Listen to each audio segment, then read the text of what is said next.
realize how easy it is to create a change. A woman came to me in a therapeutic context a few years ago, and she was a former Miss America. Very, very incredible lady, powerful woman who really cares about people. But she hadn't been able to sleep for years. Why? Well, simply because as a young girl, she was molested by her father year after year after year. I think it was from the time that she was approximately 6 or 7 years old up until the time she was about 14. And she tried to tell people and she tried to communicate it. And when she tried to bring it to the family, they all tried to deny it had happened because it was so shameful for them all. And as a result, she really beat herself up. And she'd been through every kind of therapy you can imagine. She was taking drugs to go to sleep. And so I sat down with her and I started working with her. And I said, well, tell me, what's going on? Why is this happening? Why can't you sleep? What's going on? And she didn't tell me at first what was going on. She first told me through metaphor. She said, I don't know. I just feel like I'm marble, like I'm stone. I'm shiny and bright on the outside. And everybody thinks I'm so wonderful. But on the inside, she said, I'm hard and I'm cold and I can't feel anything. And I said, well, you're marble, huh? And I said, zzz, zzz. And she said, what are you doing? I said, I'm drilling holes in the marble. She looked at me like I was crazy, which immediately interrupted her pattern. I said, let's take a look in here. What do you see? Help me out. What do you see there behind that marble? And we looked at the little cracks in the marble. What happened there? She goes, well, it's really loving and warm in there. And that little thing that seems like nothing, see, when we use a metaphor, we kind of trance ourselves out. We start distorting reality. So why not distort it in a way that serves you? And as I got inside there, I started following everything she said with metaphors. And we entered in behind the marble. We jackhammered out the rest of it and got inside there and started flowing on this river of love. But it was stopped up at places. So what do you think we did? We brought out the liquid plumber and, plumbed it all out and started flowing some more. And eventually we got to this room. And this is the room that kept her up at night. There was all these sounds coming out of it. And as we got closer and closer, and by my asking her questions and keeping her talking about metaphors, she told me that there was this man in the room and he was playing the piano. And I said, what's he playing the piano for? And she said, I don't know. I said, well, ask him. And she said, well, it's because he's trying to keep me awake, so I'll be protected in case my dad comes. I said, well, your dad's no longer here, is he? She said, no. I said, well, look how old that guy is. And by the way, when people use metaphors, they're highly suggestible because their metaphors are made up anyway. She goes, yeah, he is old. I said, isn't it time for him to retire?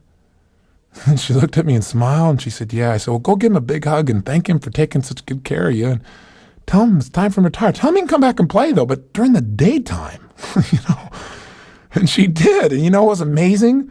I'm cutting the story short for obvious reasons, but for 2.5 hours we did this, one metaphor after another, changing them and changing them and changing them.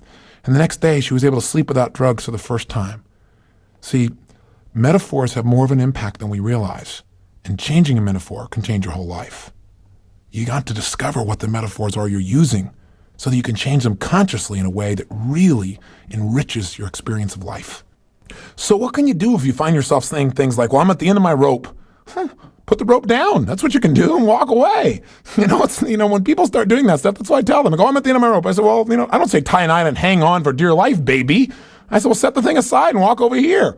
And they get this dumbfounded look on their face, and then all of a sudden they start to grin, and it instantly breaks their pattern. Remember, whenever we have a pattern of looking at the world or making things up in our head, if we do something radical to interrupt that pattern, and we keep interrupting it, pretty soon we can't get back to it. Remember the metaphor I used to teach you this, which was scratching a record.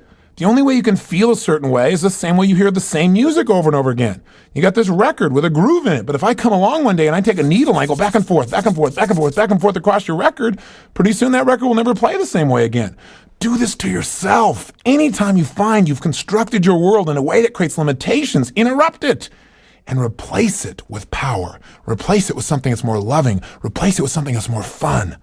See, if you find yourself saying things like, oh, I'm over the edge, maybe an alternative might be enjoy the slide. There's all kinds of possibilities. Be creative, be playful. Now, here's the challenge. A lot of people get like one metaphor and they filter everything through that one metaphor. Like everything in life is a war. Everything is a battle. It doesn't matter whether it be a relationship or whether it be their business or anything else. See, no one metaphor is the right metaphor. In fact, our real goal is to be flexible in using our metaphors, even in my own business, where I saw my businesses as being my extended family. And I didn't even call it extended, it was my family. Because of that, I do almost anything for the people in my business. I care about them tremendously. And because of that, I could never fire anybody. How do you fire a family member? And sometimes I needed to. So once in a while I had to change it and say, okay, it's not my family. What this is this is a vehicle to reaching and impacting people. And there are parts of this vehicle that need to be updated or maintained, or there's parts of this vehicle that have to be taken out and reinstalled with an updated version. The bottom line is if what you're doing isn't working, change your metaphors. As I began to immerse myself in this idea that I now call global metaphors that have a global impact on the way we think and the way we feel, I start seeing them everywhere. So like, haven't you had that experience? I think we've talked about it before where, you buy a certain outfit or a car and then you see it everywhere. Well, I started noticing everything I could about metaphors. And of course, that led me into myths and stories, because the stories that have guided your beliefs in your life, the stories that have been told to you growing up, definitely are a filter as well.